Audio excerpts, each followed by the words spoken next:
and then you just do your time. I mean, like, to me, the worst part of being in prison was that I had no purpose. And once I started writing, I had a purpose again. And so my time went very, very quickly. For instance,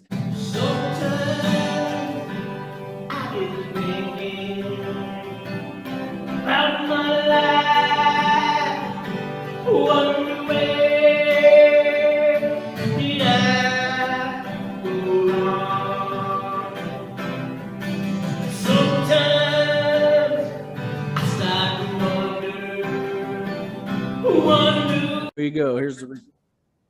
All right. Hey, YouTube guys out there. I got Matt Cox with us today. I'm very excited to have this guy. He's got a YouTube channel out there, guy. He's what, FBI's most wanted list for a while there. Been on American Greed, Dateline, written a lot of books. He's an artist, an author, podcaster. Matt, you've been doing a lot, man. Been doing a lot. It's Secret Service's most wanted. I was the FBI, but I was the Secret Service's most wanted. But yeah, Ray gets that wrong because somebody put FBI one time, and that just seems to keep getting populated. FBI's most wanted. I mean, I was on the list, but but that's not I was number one on the Secret Service's most wanted list. Not that anybody even knows they have a list. Anyway, well, they do now. Yeah. So what's going on? Well, yeah, I did 52 months wire fraud. I had my own little scheme doing false tax preparation for mainly a bunch of drug addicts and homeless, but I got a $1.7 million restitution. I know you got a restitution. What's yours? It's 6 million. My PSI says 9.5 million, but I argued with them to provide the proof, and we went back and forth, and finally they said, will you agree to 6 million? I was like, between 6 million and 3.5 million, like there was no difference. Right. I was like, yeah, that's fine. Like, sure, whatever. Like, I'm so beaten down by that point. Yeah. Oh yeah, man. It's like, you're 20 or what, 15 years ago, I'm arguing about something that I thought I'm already looking at 15 or 20 years in the future. I'm like, is this going to matter? Like, what's important is right now. Right now. My time is what matters. I'll deal with that later. So I pay $100 a month restitution. What are you paying? $500 a month? Probably something. Fucking 650, 800. I mean, they literally, like, I don't think my judge 15, 16 years ago understood what bills would be like when I got out. So he was like, oh, it's $150 a month you have to pay. And anything over $2,000, you have to pay 25%. Oh, it's like, yeah. Right. But so if you go, oh, okay. Well, if you start doing the math, you start to realize, for me to pay my basic bills and pay restitution, I have to make like $6,000 or $7,000 a month. Yeah. Like it's an impossible. So I'm every fucking month I'm struggling every month. Every month.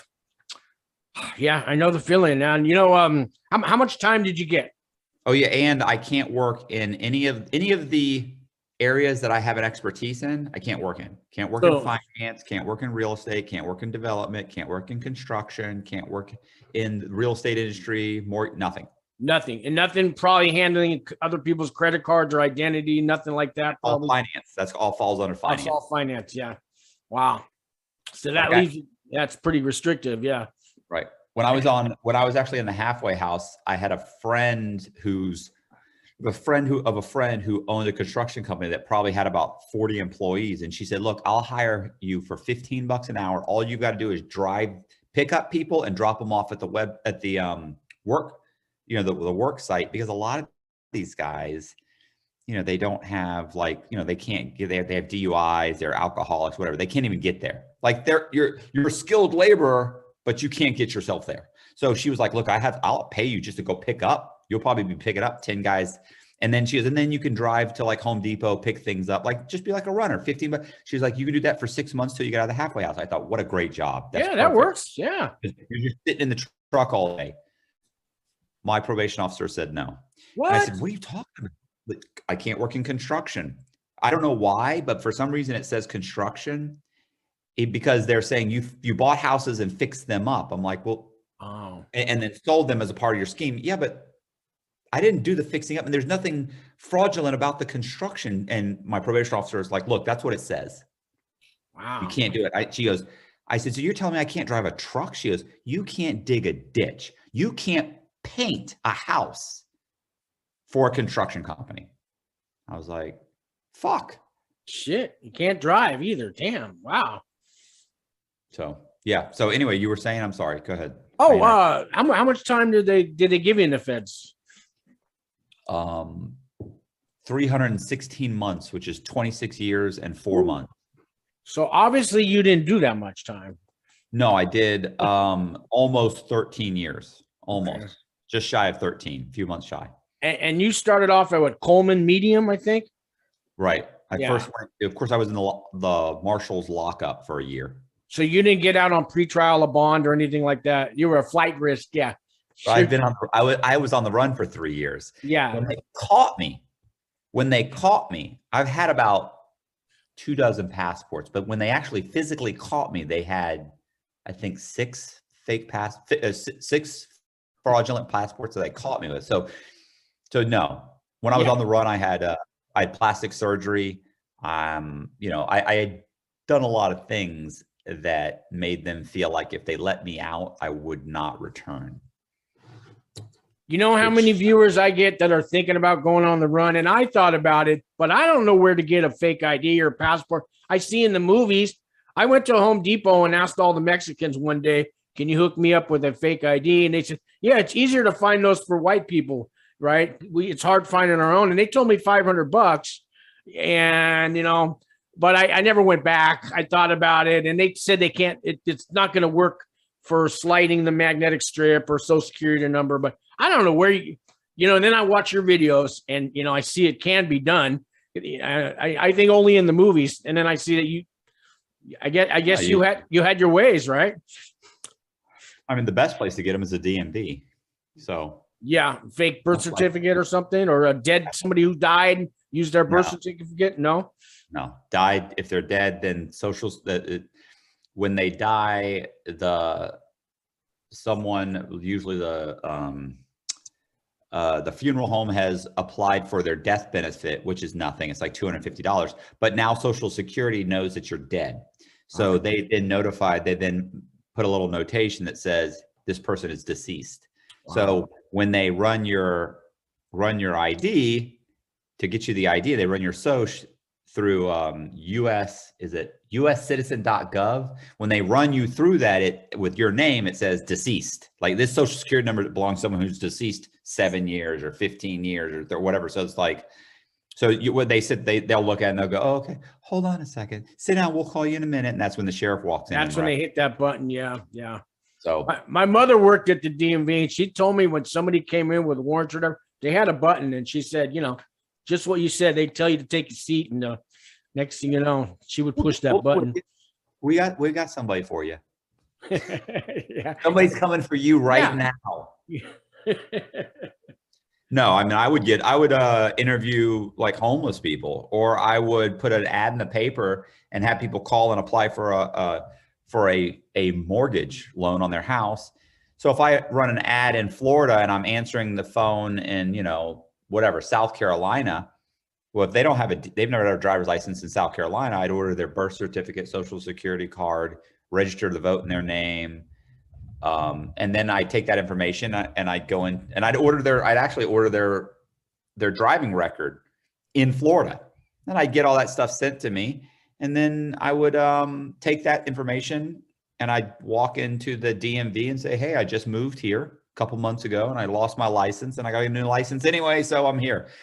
And then I'd give them my documents and they would say, okay, you're good. Stand over there. Wow. Usually I would go in first and get like an ID, but sometimes I'd go straight in and just get a driver's license. I've taken driving tests in South Carolina, North Carolina, Tennessee, where I actually had to take when I started doing the homeless people, I started having to take the tests. because these guys haven't driven in 8 years. Their license expired. So now I have to take the test again. Yeah. The actual driving test. Yeah. Wow. I remember in South Carolina, I almost failed it.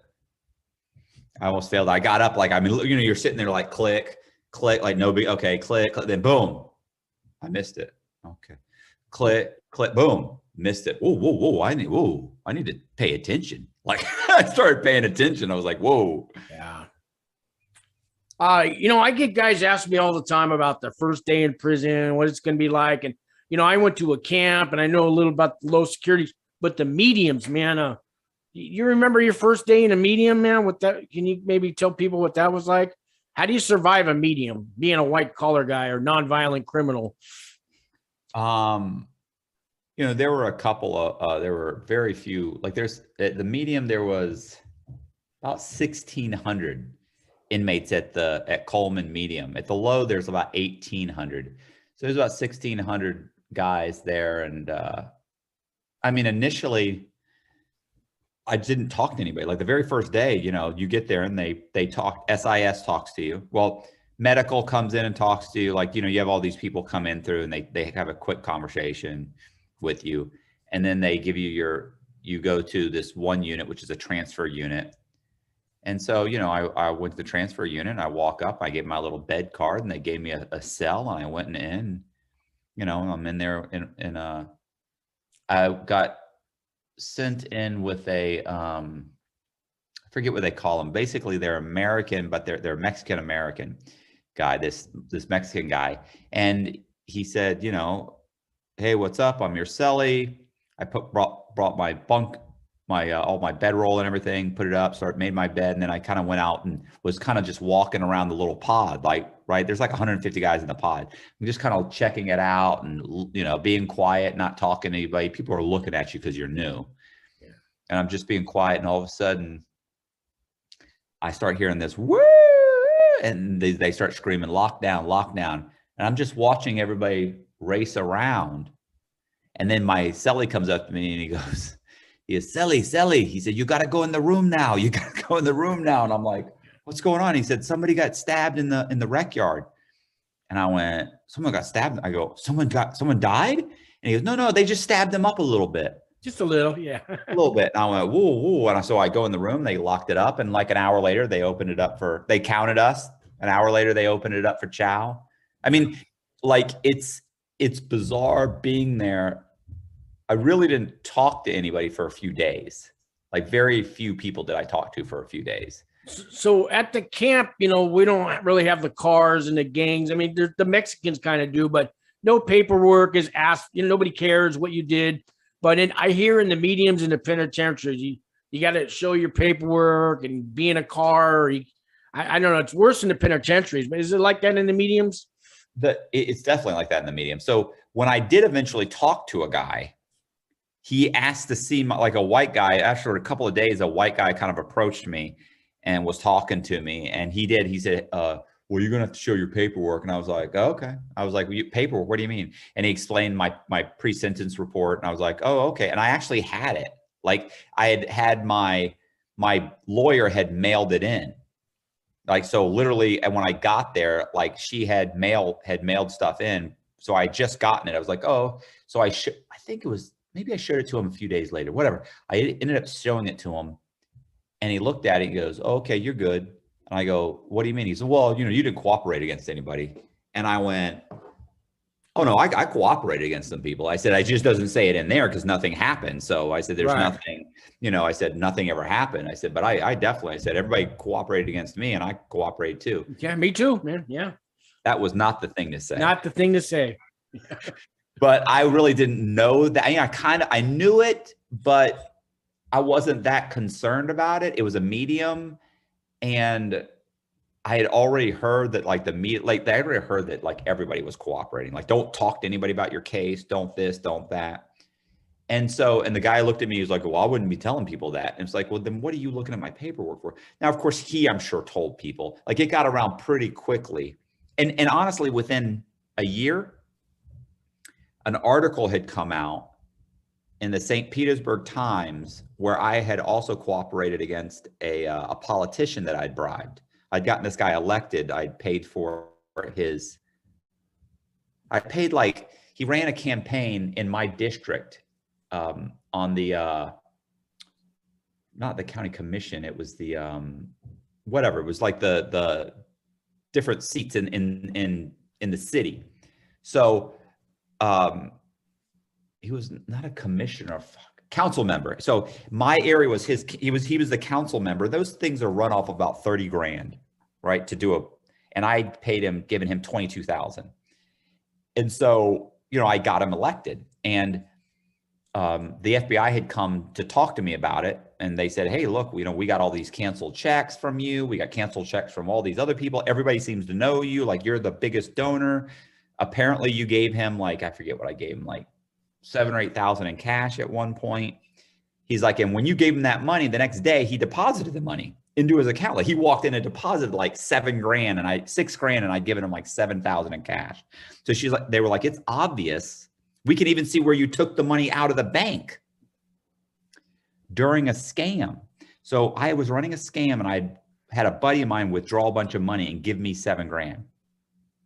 That day I gave that guy, Kevin, his name was Kevin White, I gave him $7,000. The next day he deposited like $6,000 in his account. So it was like, we could clearly see. Yeah. The whole pattern's there. Yeah. Right. So they asked me about it. And I remember the FBI goes, he said, oh, by the way, so the name of the scam that I was using a synthetic identity. Synthetic identity's name was Michael Kevin White. This guy's name was like Kevin M. White, I think. Synthetic identity. I heard you talk about one of those in one of your videos once. What refresh my memory. Synthetic. So that's a fabricated identity. I figured out how to get Social Security to issue Social Security numbers to people that don't exist. And then once I did that, I would apply for 3 credit cards in their name, and I'd make 6 months worth, or 3 secured credit cards, you know, not real credit cards, but secured credit cards. Right. And I'd make the payments for 6 months, and in 6 months, they'd have 700 credit scores. So now I have someone that if you pull his credit, he's got 3 credit cards, 700 plus credit scores. He looks like a real person. I could register to vote in their name. I could get an ID in their name. Like, I could get all the stuff I need. So I could buy a house and flip a house, or I could buy a house and refinance the house and pull out money and dump the whole thing. So that's what I was in the middle of doing. And I made this specific one in the name, Michael Kevin White. And so this guy's name was Kevin White. And so the FBI said, so you were running a scam for a guy named Michael Kevin White, and you withdrew money and gave it to the real Kevin White, so to help get him elected. I went, right. And they said, and he knew he was being bribed. I said, oh, yeah, absolutely. We had conversations where I was giving him the money to get him elected so he could then vote for me to refinance about 100 properties that I had, vacant properties that were zoned single family. I wanted them all zoned multifamily. So it'd make them all at least 3 times, it'd triple their value. And that was our agreement. I'll get you elected, but you do this. That's how politics work, right? Scratch my back, I'll scratch yours, right? Pretty much, just on a bigger scale. It does, but it's illegal. Legally. I knew a guy named Jason Smith I did time with, and he worked for some company where he had access to all these files, and he found every Jason Smith that already had credit cards out there, because it's a common name since he already had the ID, you know, and he'd order, you know, replacement cards, and he went on a binge, man. And, you know, and he was Jason Smith. So, you know, yeah, he's still going to end up in prison. Like, he did. Oh, he did. I don't know if he was there for that, but he was, he did. And he was in South America, and they extradited him. They found him out there. So you can't run, man. If they want you. I always love that where guys say, oh, you know, why didn't you take off on the run? Because they'll find you and they'll just bring you back. Like, go to a country without extradition. No, that's not going to work. Then the FBI just comes in and kidnaps you and takes you away. Like, you know how many guys I met in the medium who'd been kidnapped in their own country because there was no extradition? Right. And people think, oh, they won't let you. Look, you're insane. Not just that, especially if you're an American citizen living in that country. There's a guy named Scott Pritchard who was living in South Africa with his girlfriend. There was no extradition treaty. The FBI called the South Africans and said, one of our citizens lives in this apartment complex. We're grabbing him and we're grabbing his girlfriend. They're both indicted for bank robbery and we're picking him up. We're bringing him to the airport. Don't go in the area. And you know what the South African police said? Thank you for letting us know. No problem. Wow. I mean, that's just that people are delusional. They don't really understand how things work. They watch TV and they think, you know, and they got their buddy Brad who told them this is how it works. And, you know, Brad's a smart guy. He works for FedEx. Yeah. So, you know, it's just like, what are you doing? Well, no, this is how it works. Why? Because Brad told you? Like, Brad told you. Yeah. So my point is, yeah, so that happens all the time. So, yeah, I had synthetic identity. So I remember the FBI, they got me in the, I'm in the visitation room and they're sitting there. And the guy says, so you took money from a synthetic identity scam you were running. You gave it to the real person. And they said, did he know? And I went, about what? And they go, about the scam. I said, no, no. And he goes, okay, Matt, how did he not know? And I went, well, he didn't know because I said, he goes, why'd you name your guy Michael Kevin White? And I went, because I'd seen his signs around the neighborhood. Oh. I said, so I was already naming a lot of my synthetic identities. Like I was naming like David Silver, James Red, Brandon Green, you know, Lee Black. Like I was already naming them, color coding them. And I said, and I saw Michael, one day I drove by, I saw like Kevin White. And I thought, hey, I'll name a guy that. So I named a guy, Michael Kevin White, no big deal. And he goes, okay, Matt, the bribery charges that when you bribed him. I said, right. He said, the statute of limitations is up on that. I went, okay. That's good, right? No, it's good for what? I'm already in prison. Oh, you're already in prison. No, but I mean, they can't charge you for the bribery. I don't care if they charge me for the bribery. I got 26 years. No, yeah, who gives a fuck? Yeah, yeah, yeah. So, but he said that they're trying to charge him. Okay. So they're telling me the bribery charges on him, the statute of limitations is already up. And I went, okay. I went, well, why are you here? They said, well, because if he knew about the scam that you were running in his name, and he was a part of that, and he knew about it, and he knew he was going to get money from it. Oh, conspiracy charges. He would be guilty of conspiracy to commit bank fraud. You were taking that money from a bank, so the statute of limitations on that crime has not run out. And I went, right, I understand. He goes, so did he know about it? And I went, no, he didn't know about it. And he went, the FBI looked at me and he goes, the FBI agent goes, he said, you understand that a jury wouldn't believe that he didn't know. It's got the same name and we can prove that he got the money from the scam, some of the money. Obviously it was hundreds of thousands of dollars, but he clearly got some, and obviously, and I went, right. And he said, plus we have another one of your guys, one of your co-defendants who is telling us that he also knew and he was getting the money, or that he was getting the money. And I went, well, not that he knew, but that he was getting the money. And I went, right. And he goes, so did he know?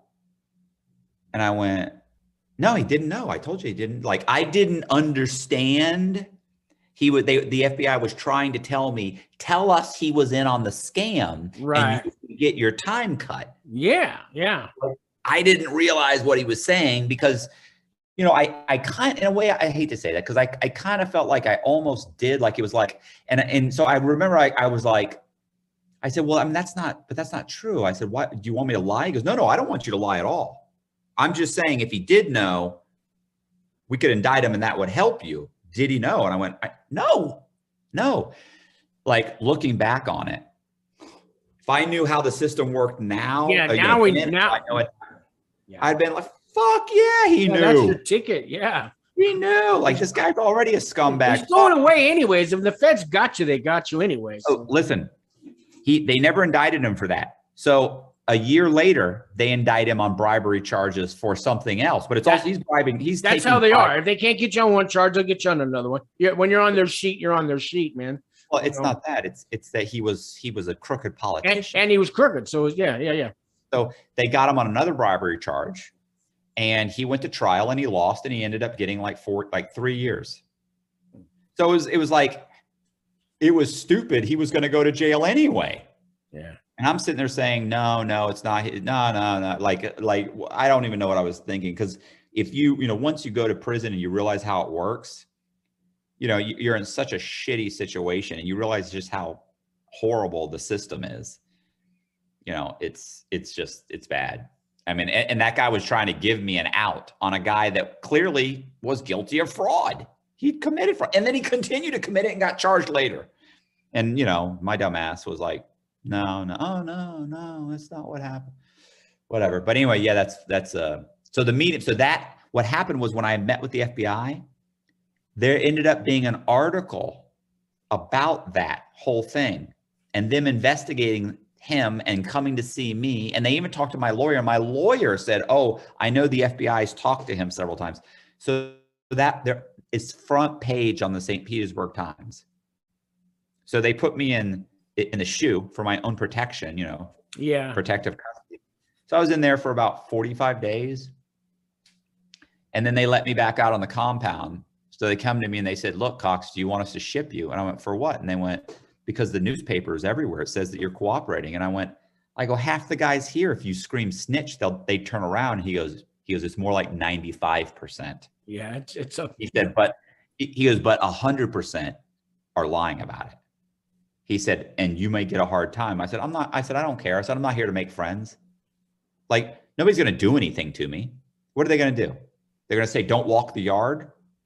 Well, I mean, I'll walk the yard. And if I get beat up, I get beat up.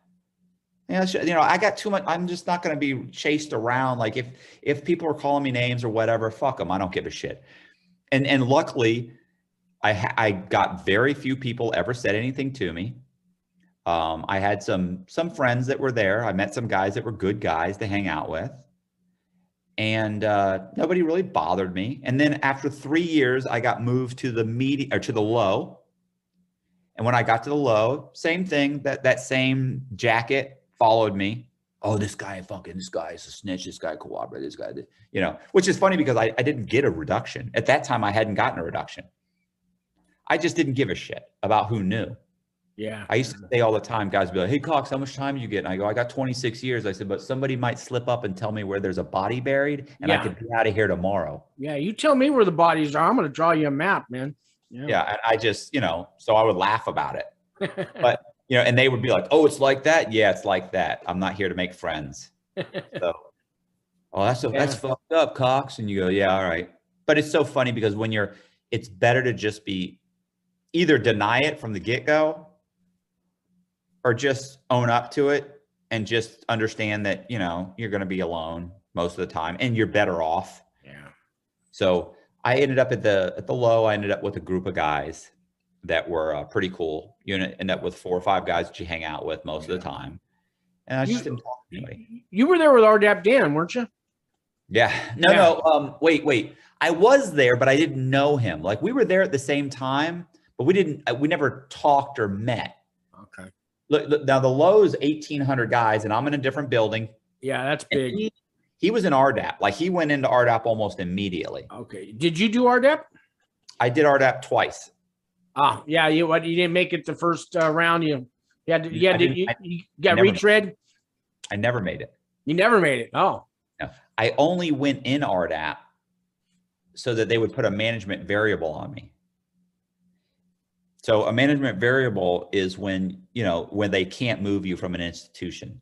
Like, he has a management variable. He has to stay at this institution. Okay. If you're in a program like RDAP, they put one on you for a year. So I checked into RDAP. I went in and said, look, I got an alcohol problem. Or no, I think I said opiates. I have an Oxycontin problem or whatever. And it was in my PSI, and the judge recommended it. Okay. So they let me in, and I waited 6 months before they put it on me. Because they were telling me they were going to ship me. So what happened was I got my sentence reduced twice. And then my counselor comes to me and says, we got to ship you to a camp.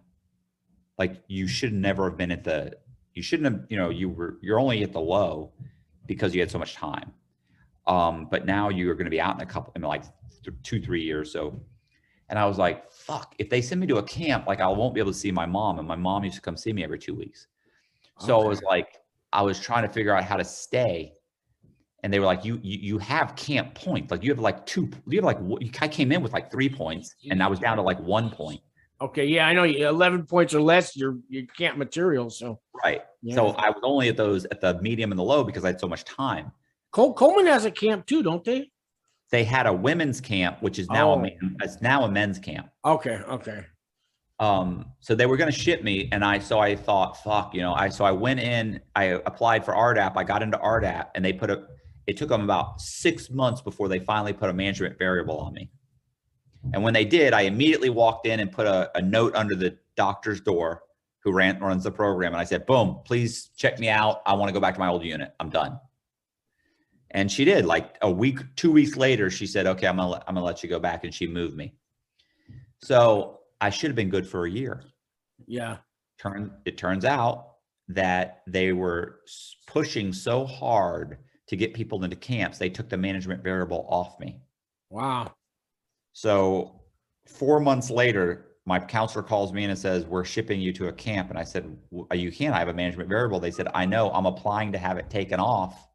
I said, but it's good for a year. And she said, typically it is, but under special circumstances, we can have it removed. And I'm having it removed because they only put it on you for RDAP. She said, and on top of that, she said, we really are being pushed to put people in camps and you shouldn't be here.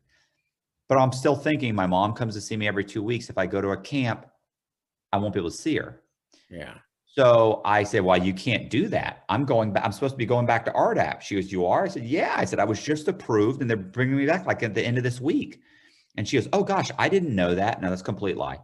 So I turned around, she goes, okay, well, then I'll hold off on putting this in. I said, no problem. I turn around, I go straight to the RDAP and I say, hey, I need to be checked back in. I got a problem. I need this program.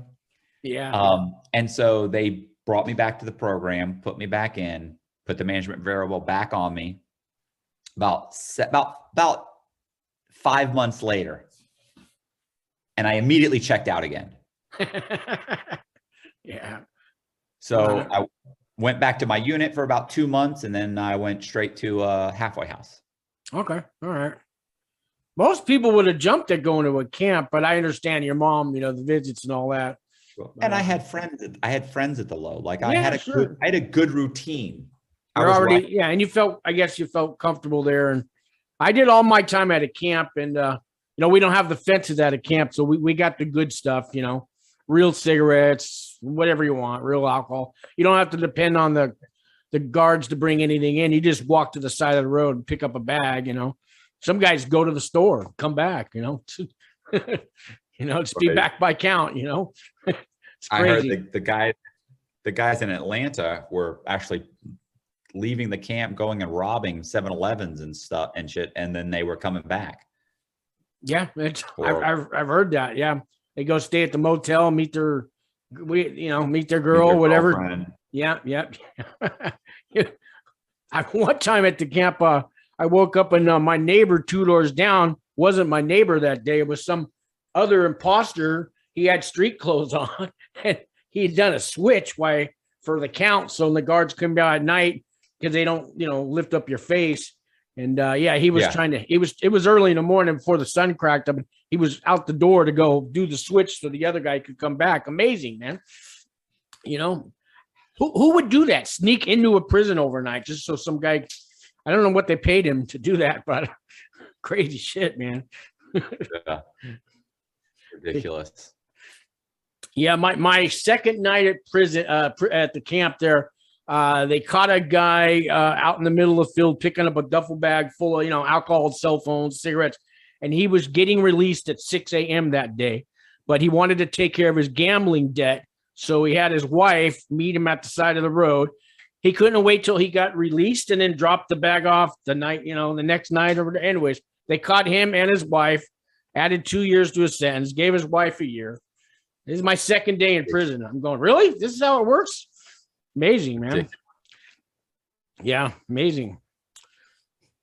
I got guys getting ready to get sentenced. They call me all the time. And, you know, a lot of them are going to the Lowe's and they want, do you know anything about going these Lowe's now with the quarantine? What they got to do 2-3 weeks quarantine now. And you know anything how that works? Yeah. Like they have to do like 14 days or is it 21 days? So they'll put them in the shoe for like 2 weeks. Okay. And, you know, and then they test them. And then if they're okay, then they send them to, you know, one of the housing units. But the problem is like they keep having outbreak after outbreak because you got to think the guards are leaving and coming back. So True. the guards are leaving, getting it, coming back, giving it to people in the unit. Well, then why am I having to be quarantined when the guards keep leaving it and bringing it back? It's like cell phones. They're always busting the inmates with cell phones. And it's like, the guards are bringing it. I didn't go buy this cell phone. The only way to get this cell phone is the guards. Why don't you guys pat them down? Yeah. Search through their stuff. Yeah, I know. When they come in with their backpacks all full and then they're empty when they leave. Hello. Yeah. Yeah. I get it, man. I get it. So how long have you had your YouTube channel? About, I think, over a year, right? It's about a year right now, but I've only been focusing on it I had like a month and a half where I didn't post anything. Other than that, I've been serious about it for the last maybe 4 or 5 months, 6 months. And prior to that, I was pretty serious, but it was just me. Like I was just videoing myself. Yeah, that's when I found you. Yeah. Right. So now I've got a guy, a video editor that I work with, and he picks guests and he does a whole bunch of stuff and he videos everything. And that now I'm doing more like kind of like a concrete kind of thing where I'm interviewing. Yeah, I've seen it, the concrete now. And who's the other guy? M something. There's a studio you go. Yes. Yeah, MSCS Media. Yeah, media. Yeah, were you guys friends before? Yeah, I've known him for a while. Yeah. Okay. And he has a cameraman in there or something that goes back and forth, or Same thing like I have, where they've got like the switch, the 3 different cameras, and they switch it from you to him to you to him to, you know, to a wide shot to. Okay. Yeah, I'm still living in a sober living house, so I'm sharing a room, and what you see here is a little half room bedroom that I got, you know, while I'm on, you know, my probation here, because they're happy with me being here, but you know, it's my next step. I'm getting my own apartment, but you know, one step at a time. I've been out about 2 years. I got a year left on probation. Right. I've seen that you're getting you got a travel pass to go to Amsterdam lately. Oh yeah, well, there was a documentary being done called The Psychology of a Con Artist. Yeah, the Olympic Con Man Olympics, something like that. Yeah, that's Danny. That's what Danny's like. That's his clickbait title. That's the name of the show is that I just went to Amsterdam for is called Psychology of a Con Artist. So they're doing they did six different parts on 6 different con artists, and they basically have you do a bunch of tests, and they have you meet with psychiatrists, and it's a whole kind of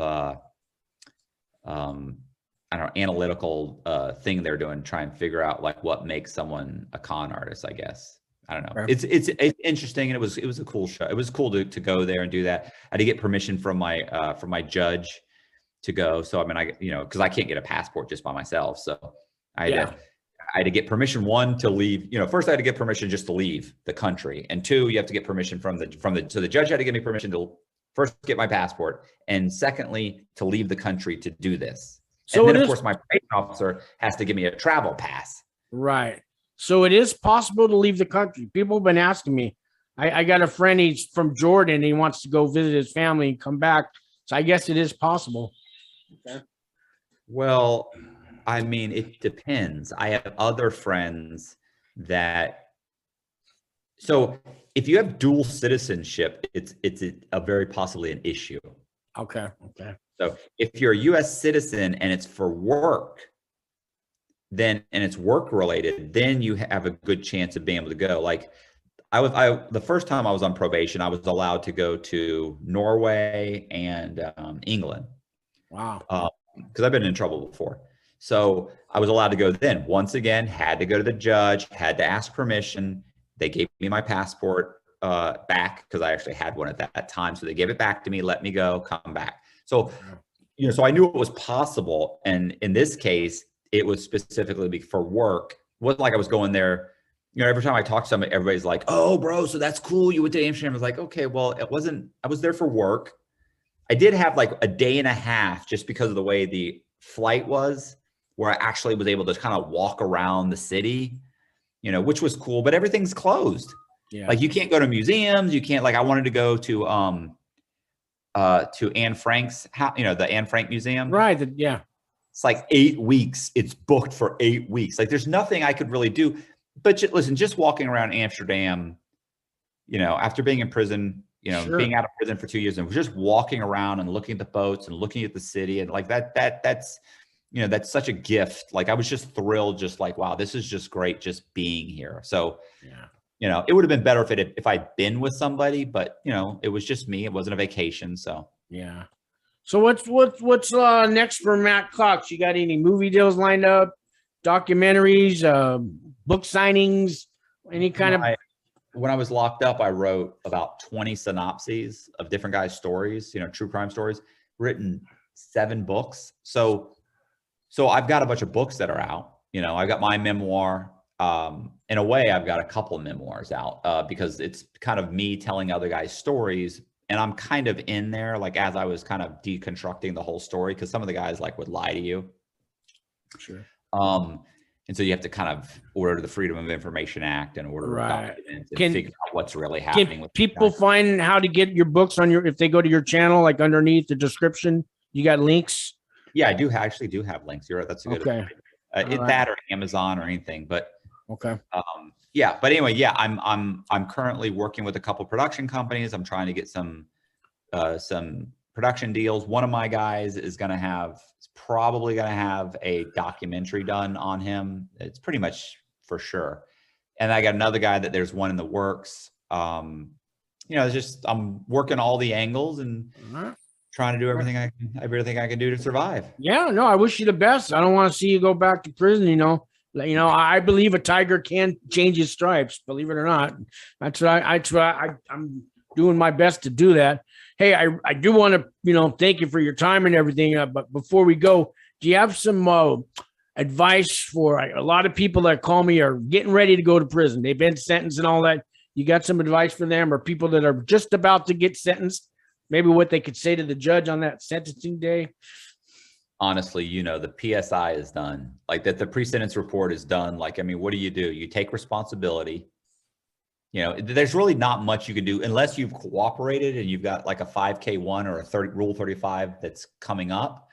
But I mean, you can basically just lay out, look, Your Honor, I made a mistake and this is what happened, and I'm hoping to get out as soon as possible. So, the basic thing, but I think the judge hears it 1,000 times. I don't know that it does any good. I don't know that it doesn't, but I personally don't think I feel like they followed, they follow the PSI.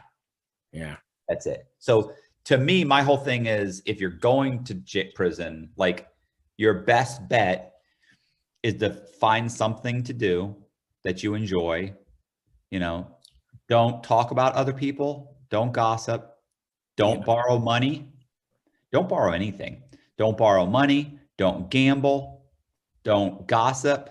Be respectful to everyone. Keep to yourself.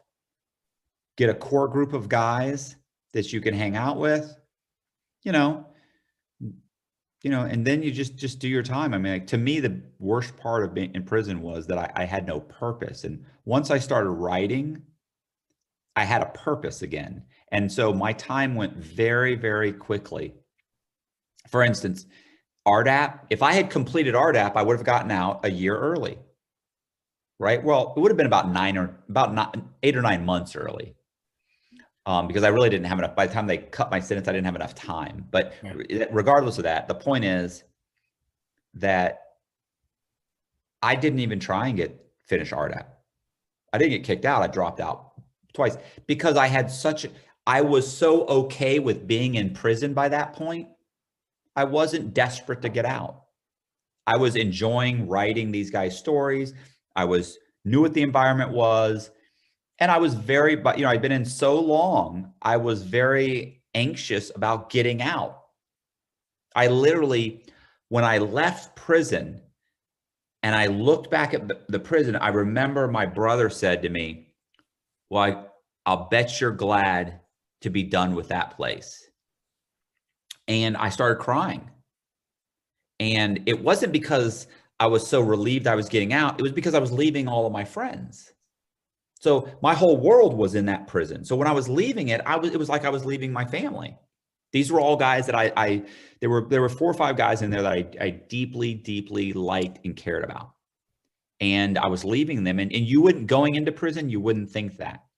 And I always mention this to guys, is that you think like, oh, you're going to, oh, it's hell and it's this and that. Well, your expectations of life are pretty high at this point. Once they get lowered, yeah, you'll start enjoying the little things. And I remember a guy told me one time, there are going to be moments. You don't think it right now. This is when I first got arrested. He goes, you don't think it right now, but there will be moments when you will be laughing and having a good time, and you will look around and you will think there's no place I'd rather be. These are great guys. It was about 5 years later, I was playing Risk, which is something you really can't play out here because it just takes too long. Like we're playing 8 and 10 hours. You're breaking that game up over multiple days, you know, and we're playing the game and we were sitting there and laughing and screaming and it was hilarious. And arguing with each other, guys are making deals and then breaking the deals and invading each other's countries. And they're like, oh, you fucking prick. You know, I mean, just hilarious. And I remember we were laughing so hard one time, and I'd been laughing so long, my stomach hurt. And we were laughing, and I remember thinking, boy, there's no place I'd rather be. But these guys are great. This is great. This is a great moment. And that guy 5 years earlier that I thought was insane, he was absolutely 100% right. I know the feeling. I had a little rock band that I started with 4 guys, and there was moments we were playing. We didn't even know we were in prison. We have the music room and we're rocking out, and, you know, and we're just making up, you know, it's like all my childhood dreams of being in a band, you know, and but just never done out here. Never done that out here. And we had time to, you know, fine tune these songs, and it sounded so good. And, you know, we looked and people were watching us and clapping, and just that moment, man, it's like, yeah. You know what I mean? I think what's important is to hold on to that out here. Like the person I was when I went into prison is absolutely not the person I am now. You know, like, I mean, do I want to make money? Of course I want to make money. But honestly, like, that is not in my, that like, to pay my bills, okay. But that is not in the decision making when I choose to do something. I need to make a certain amount of money every month for my bills, but I'm doing things because I enjoy it or I like it, and I want to do it. And yet I am making my bill. I'm very easily making my bills at this point, which is great. And now when you make money, it's honest money. It's different, right? It's, you know what I mean? I'm not worried about it. I'm not looking over my shoulder. I'm not concerned about it. I'm not. Yeah. You earned it. You know, I mean, when there's taking money and because I did that too. But now when I get a paycheck, you know, this is rightfully mine. It's yeah. Well, I tell you, I spend a lot less frivolously than I used to. Like I used to, I never looked at the tax. That shirt, I want it. I don't care if it's $90. I don't give a shit. Yeah. Now it's like, how much? Oh, hell no. I'll go to Ross. Yeah. Yeah. I'll go to Marshall's. I buy everything at Target, Walmart, Ross, or Marshall's, or Bell's. Like, okay. Or TJ Maxx. Like I haven't bought anything from a department store. I go in there and I see a shirt for $115. Like, are you out of your mind? No, I'm good. Yeah. I'm not paying that. Yeah. I go to the dollar stores and it's like commissary to me, you know, like, and it's only $1. I go, you know, I come back with a big bag of commissary. I'm so happy. The dollar store. Yeah, man. All right, man. Well, I know you got, you know, a whole life out there. I just want to, you know, thank you so much for coming on your show. Whatever I can do to help you out, man. If you need me for anything, you got my number. But guys, watch.